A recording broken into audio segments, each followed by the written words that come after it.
गतिं भुक्ता जायते विमले कुले अतस्तस्य समुत्पत्तिं जननी जठरे वद यथा विचारं कुरुते देहेऽस्मान् सुकृते जनः तथा अहं सोत्मिच्छामि वद मे करुणानिधे।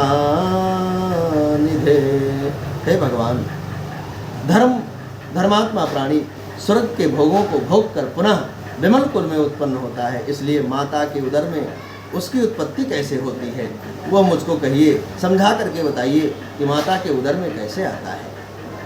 भगवान कहते हैं, पुण्यात्मा पुरुष इस शरीर में जैसा विचार करता है वैसा मैंने सुनने की इच्छा करता हूँ, और हे करुणानिधि, हे भगवान, मुझे समझा करके बताइए। भगवान से गरुड़ जी महाराज पूछते हैं कि प्रभु, पुण्यात्मा पुरुष जो पुण्य करके इस लोक से जाते हैं पुनः माता के गर्भ में कैसे आते हैं प्रभु? भगवान कहते हैं, गरुड़, तुमने बहुत अच्छा प्रश्न किया है। वह परम गोपनीय विषय मैं तुमसे कहता हूँ, जिसके विज्ञान मात्र से मनुष्य सर्वज्ञ हो सकता है। अब मैं परमार्थिक शरीर को, भगवान कहते हैं, जो ब्रह्मांड के गुणों से संपन्न योगियों के धारण करने योग्य है, जिसमें योगीगण षट चक्र का चिंतन करते हैं, वैसे ब्रह्मरंध्र में चिदानंद स्वरूप का ध्यान करते हैं। कैसे करते हैं? भगवान कहते हैं, पुण्यात्मा प्राणी पवित्र श्रीमान के घर में जैसे जन्म लेता है वैसे माता पिता के नियम को कहता हूँ। भगवान कहते हैं, घर में पुण्यात्मा भक्त का जन्म कैसे होता है?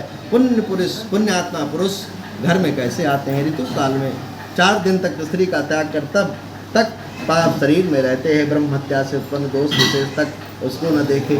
4थे दिन स्त्रियां सचेल कपड़े में सहित स्नान कर शुद्ध होती हैं और 7 दिन में पितृदेव तथा व्रतार्चन करके योग्य होती हैं।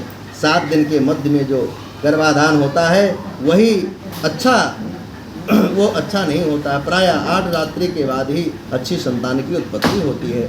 गरुड़ जी महाराज को भगवान बहुत ही विधि विधान से बताते हैं कि हे गरुड़, श्री सूत जी महाराज नैमिषारण्य तीर्थ में 88,000 ऋषियों को इस पावन कथा को सुना रहे हैं। पुण्यात्मा पुरुष कैसे इस पृथ्वी पर आते हैं। युग दिन में गर्भाधान से पुत्र और आयुग में कन्या की उत्पत्ति होती है। 7 दिन छोड़ करके जब 7 दिन बीत जाए, 16 रात्रि तक स्त्रियों का सामान्यतः ऋतुकाल रहता है, उसमें 14वीं रात्रि में जो गर्भाधान होता है वह गुणवान, भाग्यवान, धर्मज्ञ, सुबुद्धि वाला सुपुत्र उत्पन्न होता है। वही रात्रि भागी पुरुषों की कभी नहीं मिलती और उसमें सुंदर सा पुत्र उत्पन्न होता है।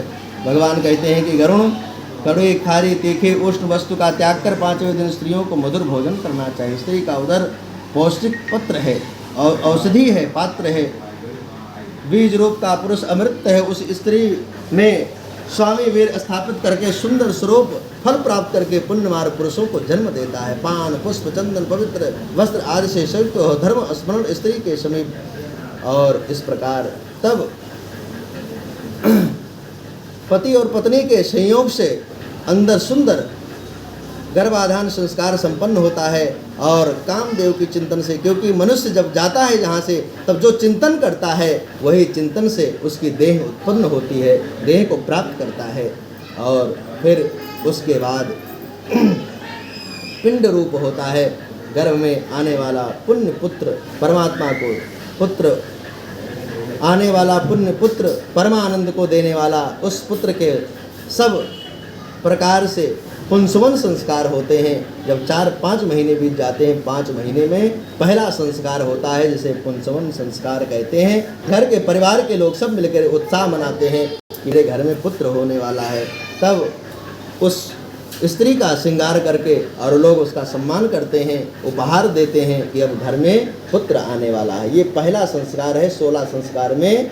दूसरा संस्कार है पुंसवन संस्कार, गर्भाधान संस्कार, उसके बाद पुंसवन संस्कार। और तीसरा संस्कार होता है जन्म संस्कार, जब बच्चा जन्म लेता है। जब उच्च ग्रह होते हैं तब कोई पुण्यात्मा जन्म प्राप्त करता है। उसके जन्म समय में पिता ब्राह्मणों को बहुत सा दान देता है। विद्या विनय से संपन्न हो वह पुत्र पिता के घर में बढ़ता है और पुरुषों के सत्संग से वह जब विद्याओं को पढ़ता है। पूर्व जन्म कृत जब तीर्थ तथा पुण्य उदय से युवावस्था में सुंदर स्त्री, धन और धन वाला होता है। वृद्धावस्था में आत्मा अनात्मा का विचार कर सच्चिदानंद परब्रह्म का चिंतन करता है। आत्मा ईश्वर अनादि पृथ्वी देव ब्रह्म का अन्वय तथा इस विषय में बोध के लिए पृथ्व्यादि का गुण तुमसे कहता हूँ। पृथ्वी जल तेज वायु आकाश से स्थूल भूत देह के कारण जिससे निर्मित यह शरीर है। हे गरुण, त्वचा अस्थि नाड़ी रोम मांस ये 5 गुण मैंने तुमको भूमि का कहा है। लार मूत्र वीर मज्जा रुधिर से जल का गुण कहा। अब तेज के भी गुण भगवान कहते हैं कि हे गरुण, क्षुधा तृषा आलस्य निद्रा और कांति ये 5 गुण हैं। तेज के योनियों के कहे हैं। संकोच करना, दौड़ना, उल्लंघन, विस्तार करना, चेष्टा करना ये 5 गुण वायु के हैं। शब्द, छिद्र, गंभीरता, श्रवण और समस्त तत्वों को आश्रय देने वाला एक आकाश के 5 गुण है। मन बुद्धि अहंकार चित्र अंतःकरण जो कहे हैं वो पूर्व जन्म में किए हुए शुभाशुभ कर्म करने के निमित्त प्राप्त होते हैं। श्रोत्र, त्वचा, नेत्र, जिह्वा, अनासिका, ज्ञानेन्द्रियाँ और वाक, हाथ पैर गुदा उपस्थित ये कर्म इंद्रियाँ हैं। और दिशा, पवन, सूर, प्रचेता, अश्विनी कुमार, अग्नि, इंद्र, उपेंद्र, मित्र तथा प्रजापति ये 10 देवता क्रमशः इंद्रियों और कर्म इंद्रियों के हैं। इला, पिंगला, सुषुम्ना, गंधारी, गजा, जिह्वा, पुषा, अश्वनी, असुमा, कुमा, सुकनी ये शरीर के मध्य में स्थित 10 प्रधान नाड़ियाँ होती हैं जो इस शरीर में हमारे रहती हैं। भगवान कहते हैं प्राण, अपान, समान, उदान, व्यान, नाग, कूर्म, कृकुल, देवतत्व, धनंजय ये 10 वायु शरीर में व्याप्त हैं। और हृदय में प्राण, गुदा में अपान, नाभि में मंडल में समान, कंठ देश में उदान वायु, व्यान वायु सब शरीर में रहता है। भगवान कहते हैं कि जितना गरुड़ मैंने तुमको ये सुनाया है ये सब इसी शरीर में रहते हैं, इसी शरीर में स्थित रहते हैं। सारे देवता, सारी नदियाँ, सारे तीर्थ जो कुछ है वो सब इसी शरीर में स्थित है, इसी शरीर में है, कहीं अलग नहीं है, सब इसी शरीर में है और इसी शरीर में सब उपस्थित है। वन नाग वायु से उन्मीलन, पूर्व वायु से क्षुधा तथा उद्दीपन, कुलय वायु से जम्बूर्ण देवत्व से होते हैं। सर्वव्यापी धनंजय मरे हुए को भी नहीं त्यागता ग्रास द्वारा खाया हुआ अन्न सब अंगों को पुष्ट करता है। व्यान अन्न के रस को सब नाड़ी में ले जाता है और आहार किए हुए अन्न को वायु 2 हिस्से में विभाजित करता है। भोजन गुदा में आकर अन्न जल इन 2 भागों में अलग हो जाते हैं। पीछे जठराग्नि के ऊपर जल, जल के ऊपर अन्न आता है। उस अग्नि के नीचे प्राण वायु धीरे धीरे पहुंचता है, अग्नि को प्रज्वलित करता है। तब वो वायु से धोका हुआ अग्नि रस और मल को अलग अलग कर देता है। हमारे शरीर में भी अग्नि है जिसको जठराग्नि कहते हैं, यही हमारे भोजन को पचाता है। तब उस रस को व्यान वायु तब सब शरीर में ले जाता है तथा बाहर द्वार से अन्न जल के मल के रूप में बाहर निकाल देते हैं। कान, नेत्र, नासिका, जीभ, दांत, नाभ, नख, गुदा, लिंग, सिराएं, शरीर, रोम ये 12 मल निकलने के रास्ते होते हैं। इस तरह सब वायु आत्मा की सत्ता को प्राप्त कर अपने अपने कर्मों में हैं। जैसे सूर्य के प्रकाश को प्राप्त कर सब जीव कर्मों से लगे रहते हैं। गरुड़, मनुष्य देह में 2 रूप हैं, शरीर में व्यवहारिक और दूसरा परमार्थिक। व्यवहारिक शरीर में 3.5 करोड़ रोएं, 7 लाख बाल, 20 लाख 32 दांत सामान्य रूप से होते हैं।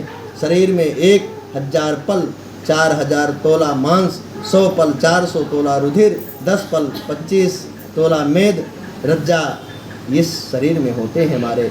और 280 तोला त्वचा, 12 पल 48 तोला मज्जा, 3 पल 12 तोला महारक्त, 2 कुंड, बाहर मुट्ठी धातु, 1 मुट्ठी शोणित आदि होते हैं। संपूर्ण देह की हड्डियों की गिनती करें तो 360 शरीर में स्थूल तथा सूक्ष्म 2 तरह की नाड़ियाँ की संख्या कई करोड़ों में है। शरीर में 50 पल पित्त और 25 पल कफ होते हैं। निरंतर उत्पन्न होने वाले मलमूत्र की गिनती तो नहीं हो सकती है। इस गुण वाले शरीर का नाम व्यवहारिक है। परमार्थिक शरीर में 14 भुवन, 7 पर्वत, 7 दीप्त, 7 सागर, सूर्य आदि 9 ग्रह सूक्ष्म रूप से अवस्थित रहते हैं। परमार्थिक देह में 7 चक्र होते हैं जो ब्रह्मांड में गुण प्राप्त होते हैं, वो इसमें भी होते हैं। इन्हीं गुणों को तुमसे कहता हूँ जो योगियों को भगवान कहते हैं गरुण। योगियों के उदाहरण करने के स्थान जिनकी भावना से जीव विराट रूप में लीन हो जाता है। पैर के नीचे तल लोक, पैर के ऊपर वितल लोक, घुटनों में सुतल लोक, जंघा में महातल लोक, जंघा की जड़ में तलातल लोक और गुहादेश में रसातल लोक, कमर में पाताल लोक। ये 7 ऊर्ध्वलोक होते हैं, आधोलोक होते हैं। नाभि के बीच में भूलोक, नाभि के ऊपर भोलोक, हृदय में स्वर्गलोक, गले में महालोक, मुंह में जनलोक, ललाट में तपलोक, ब्रह्मरंध्र में सत्यलोक। इस प्रकार 14 भुवन परमार्थिक शरीर में स्थित रहता है।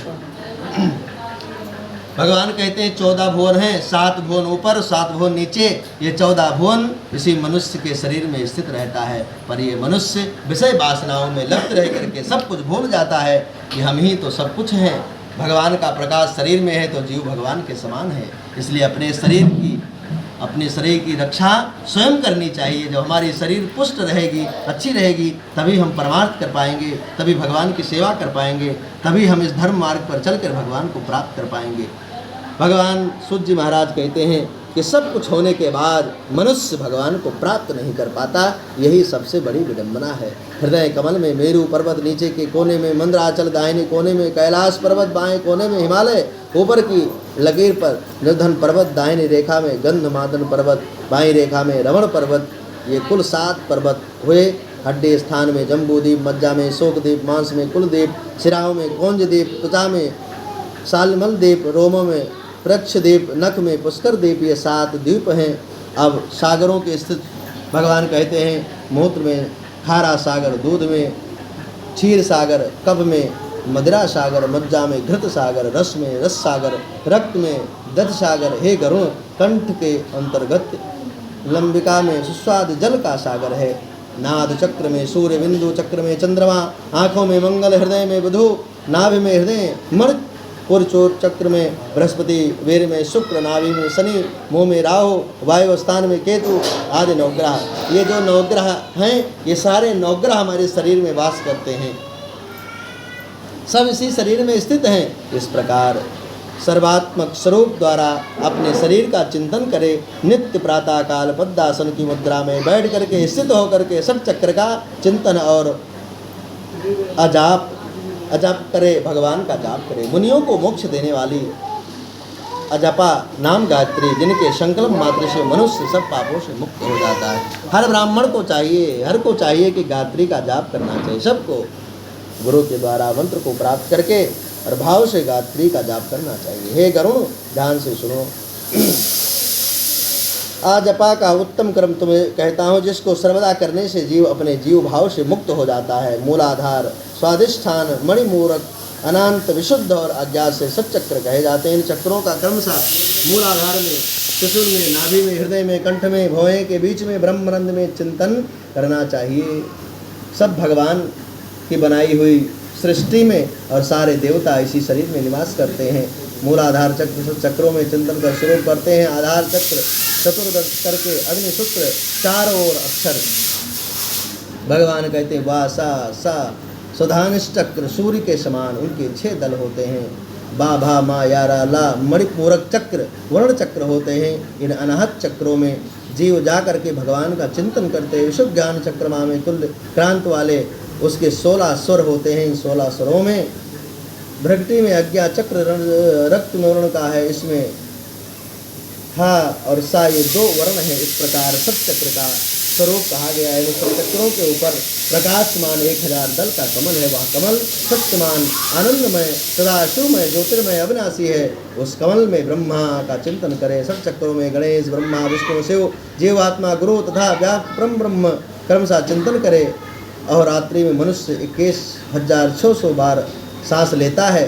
यह सांस की सूक्ष्म चाल विद्वानों ने कही है। उच्चारण करने से, हा उच्चारण करने श्वास बाहर निकलता है और तथा सा के उच्चारण करने से मांस प्रवेश कर जाता है। इस प्रकार जीव हंस, परमहंस भगवान के मंत्रों का निरंतर जाप करना चाहिए। जीव को इस जाप शक से 600 गणेश के लिए, 6000 और ब्रह्मा के लिए, इसी प्रकार जीव आत्मा भगवान के नामों का चिंतन करता है।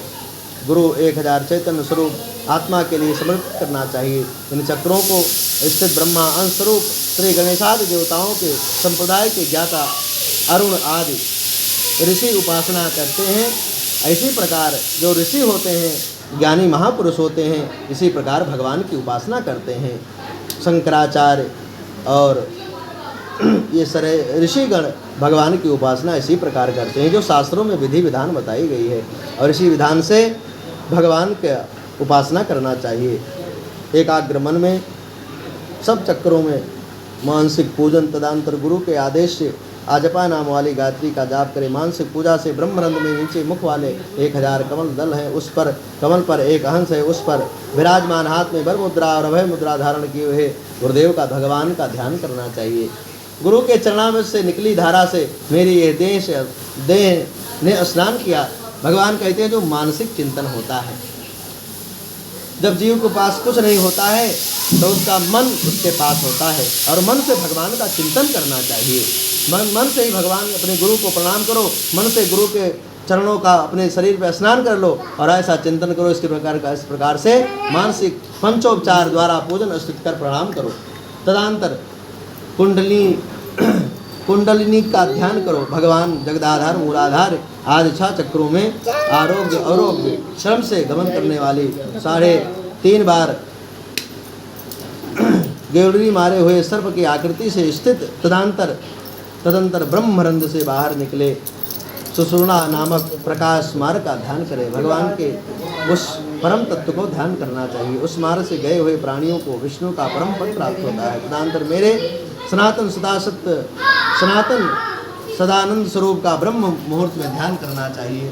भगवान कहते हैं प्रातः काल उठ करके जो ब्रह्मरंध्र भगवान का ध्यान करता है, इस प्रकार गुरु के उपदेश से अपने मन को स्थित करें, किंतु अपने मन आदेश करके और मन को भगवान में स्थित करके और इस प्रकार मानस पूजन कर यथोपार उपचार करके श्रीहरि का चिंतन करना चाहिए। भगवान विष्णु और शिव का पूजन करना चाहिए।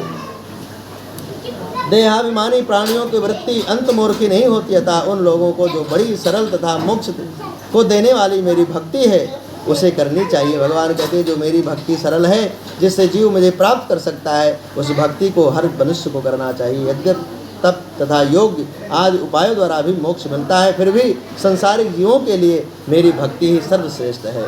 प्रथम भगत संतन कर संगा, दूसरा रत्नम कथा प्रसंगा। ये सब भगवान की 9 प्रकार की भक्ति बताई गई है। 9 प्रकार की भक्ति में एक भी भक्ति जीव अपने जीवन में उतार ले तो निश्चित ही उसे भगवान की प्राप्ति हो जाती। ब्रह्मा आदि सर्वज्ञों ने वेद शास्त्र का बारंबार नमन करके भक्ति मार्ग का ही निश्चय किया है। यज्ञादि सर्ग में निर्मल में पवित्र हो भाव से फलस्वरूप मेरी भक्ति का प्राप्त होती है। जो मन वचन कर्म से मेरी भक्ति करते हैं उनको मेरी भक्ति सुलभ हो जाती है, जिसको प्राप्त कर लोग पुण्य जन्म से के कलेशों से मुक्त हो जाते हैं। हे गरुण, पुण्य आत्मा प्राणी इस प्रकार आचरण कर मेरी भक्ति के संयोग से सनातन मोक्ष पद को प्राप्त कर लेता है, जीवन मरण से मुक्त हो जाता है और बंधनों से मुक्त हो जाता है, पापों से मुक्त हो जाता है और मेरे भगवत धाम को प्राप्त करके जन्म जन्मांतर के पापों से मुक्त हो जाता है। भगवान अपनी कथा को यहीं गरुण जी महाराज के साथ विराम करते हैं। शिशु जी महाराज यहीं पर कथा को विराम करते। बोले गरुण जी महाराज की जय हो, पुराण की जय हो, लक्ष्मी नारायण भगवान की जय हो। कृष्ण गोविंद हरे